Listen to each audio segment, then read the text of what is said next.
Gandhinagar એસએમસીની NDPS મામલે મોટી કાર્યવાહી. ગાંધીનગર જિલ્લાના ગોલથરા ગામ ખાતે સ્ટેટ મોનિટરિંગ સેલ એસએમસી દ્વારા એનડીપીએસ કાયદા અંતર્ગત મોટી કાર્યવાહી કરવામાં આવી છે. દેદુ નારદીપુર રોડ આવેલ સોમનાથ મહાદેવ મંદિર નજીક એસએમસીએ દરોડા પાડી મોટો જથ્થો ઝડપ્યો હતો. દરોડા દરમિયાન 7 કિલો 450 ગ્રામ ગાંજો, અંદાજિત કિંમત રૂપિયા 3.72 લાખ, 4 મોબાઈલ ફોન કિંમત રૂપિયા 90,000 અને એક અર્ટિગા કાર કિંમત રૂપિયા 7 લાખ સહિત કુલ 11.62 લાખનો મુદ્દામાલ જપ્ત કરવામાં આવ્યો છે.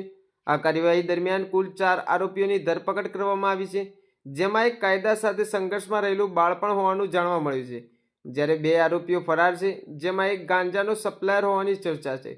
ખેરાલુ તાલુકાના વરેઠા ગામના બટુક ડાભીનું નામ સપ્લાયર તરીકે ચર્ચામાં આવ્યું છે. સુદાસના નજીકના પંથકમાં દારૂની હેરાફેરી પણ મોટા પાયે થતી હોવાની ચર્ચા ચાલી રહી છે. ખેરાલુ વિધાનસભા વિસ્તારના અનેક ગામોમાં જુગાર, દારૂ અને ગાંજા જેવી અસામાજિક બદીઓ ફૂલી ફાલી હોવાની ફરિયાદો સતત સામે આવી રહી છે. ફરાર આરોપીઓની શોધખોળ માટે એસએમસી દ્વારા આગળની કાર્યવાહી હાથ ધરવામાં આવી છે. આ સમગ્ર કાર્યવાહી એસએમસીના પીઆઈ એમએસ ત્રિવેદી અને પીએસઆઈ વીકે રાઠોડ તથા તેમની ટીમ દ્વારા કરવામાં આવી છે. વધુ સમાચાર અને અપડેટ્સ માટે જોતા રહો online TV news. Farooq Memon, Kheralu.